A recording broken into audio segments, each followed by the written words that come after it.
Friends, myself is Manoj Modi. Welcome you once again my English academy channel.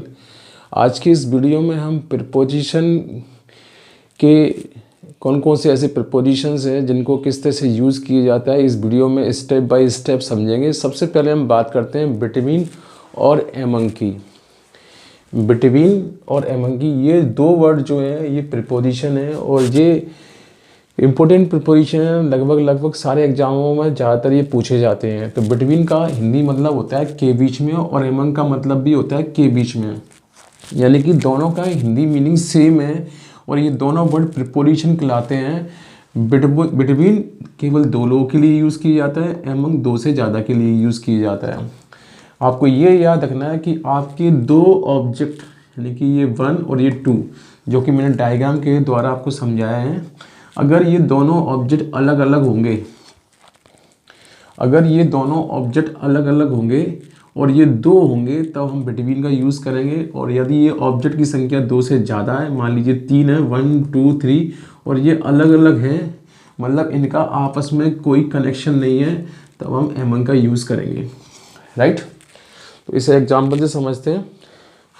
जैसे लिखा होगा पहला सेंटेंस, ही distributed sweets, उसने मिठाइयाँ बांटी। और फिर लिखा होगा 2 बॉयज़, दो बच्चों के बीच में। तो यहाँ बात हो रही है केवल दो लोगों की। तो दो लोगों की, जैसा कि हम जानते हैं, दो लोगों के लिए हम किसका यूज़ करते हैं, बिटवीन का। तो यहाँ हम बिटवीन का यूज़ कर देंगे क्योंकि बिटवीन का यूज़ दो के लिए किया जाता है, जबकि एमंग का यूज़ दो से ज़्यादा के लिए किया जाता है।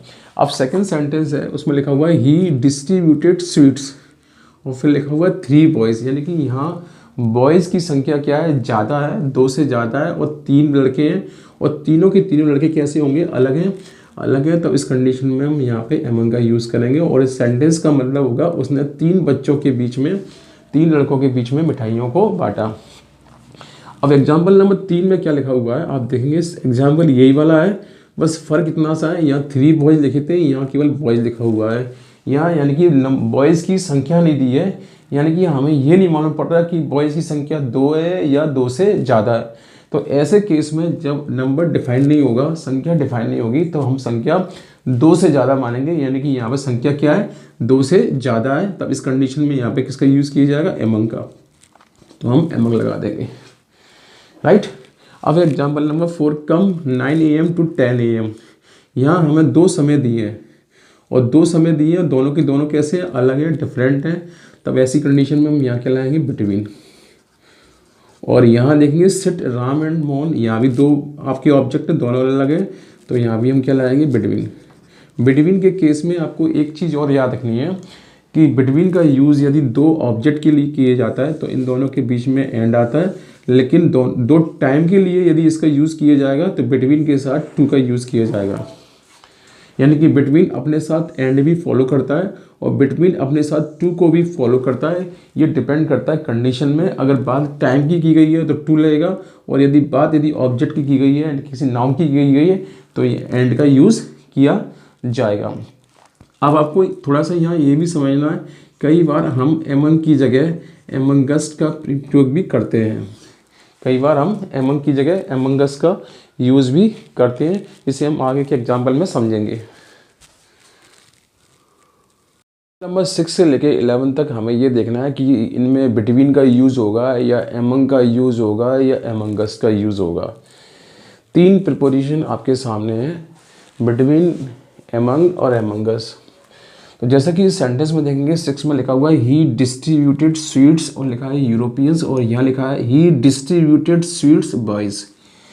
अब इन 6 नंबर के और 7 नंबर के सेंटेंस में अगर आप ध्यान से देखेंगे तो आपको पता चलेगा कि यहाँ भी बॉयज़ लिखा हुआ है, यानी कि बॉयज़ की संख्या जो है 2 से ज़्यादा है, और यहाँ यूरोपियंस लिखा हुआ है, यानी कि यहाँ भी यूरोपियन की संख्या 2 से ज़्यादा है। यानी कि दोनों केस में हमें एमंग का यूज़ करना है, लेकिन हमें ये भी ध्यान रखना है साथ साथ कि अगर पहला लेटर कॉन्सोनेंट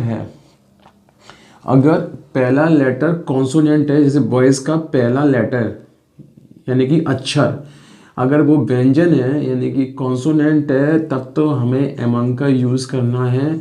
लेकिन अगर पहला लेटर वोवेल है, यानी कि यहाँ ई लिखा हुआ है, तब उस कंडीशन में हमें यहाँ एमंग अस का यूज़ करना होगा। Right, clear.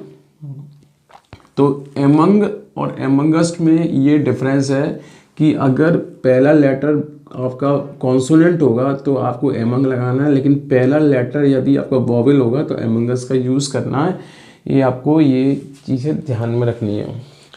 अब है एग्जाम्पल नंबर 8, 9, 10, 11। 8, 9, 10, 11 कुछ डिफरेंट एग्जाम्पल हैं, हटकर एग्जाम्पल है। जैसे एग्जाम्पल में लिखा हुआ है there is no space 3 lines. यहाँ बात हो रही है 3 लाइनों की, और 3 लाइनों के बीच में कोई स्पेस नहीं है, और हमसे ये पूछा गया कि इसमें बिटवीन आएगा या अमंग आएगा। तो ओबियसली हमको ये लगेगा कि इस सेंटेंस में बात 3 की गई है, यानी कि 2 से ज़्यादा की गई है, तो हमें यहाँ पे अमंग का यूज़ करना चाहिए। लेकिन इस सेंटेंस में अमंग का ना यूज़ होते हुए बिटवीन का हम यूज़ करेंगे। उसके पीछे रीज़न ये है कि सेंटेंस में डिफाइन है कि इन तीनों लाइनों के बीच में कोई स्पेस नहीं है, यानी कि तीनों की तीनों लाइनें एक दूसरे के ऊपर मिली हुई हैं, यानी कि ओवरलैप हैं। यानी कि तीनों की तीनों लाइनें एक दूसरे से बिल्कुल आपस में क्या हुई हैं, मिल गई हैं। तो जैसा कि मैंने बताया था शुरुआत में कि अगर 2 ऑब्जेक्ट के बीच में यदि डिफरेंस होगा, दोनों अलग अलग होंगे तभी बिटवीन लगेगा, और यदि ऑब्जेक्ट बिल्कुल अलग अलग है, उनकी संख्या 2 से ज़्यादा है, तो एमंग का यूज़ होगा।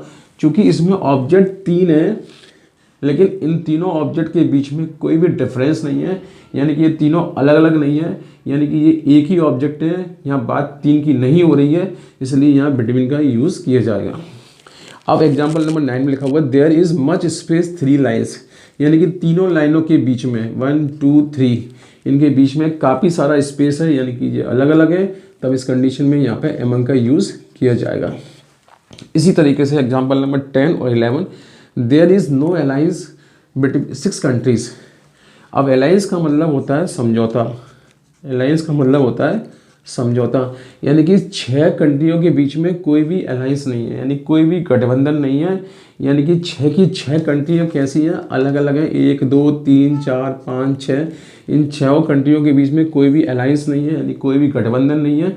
गठबंधन नहीं है यानी कि सबकी सब अलग है, तब इस कंडीशन में एमंग का यूज़ किया जाएगा।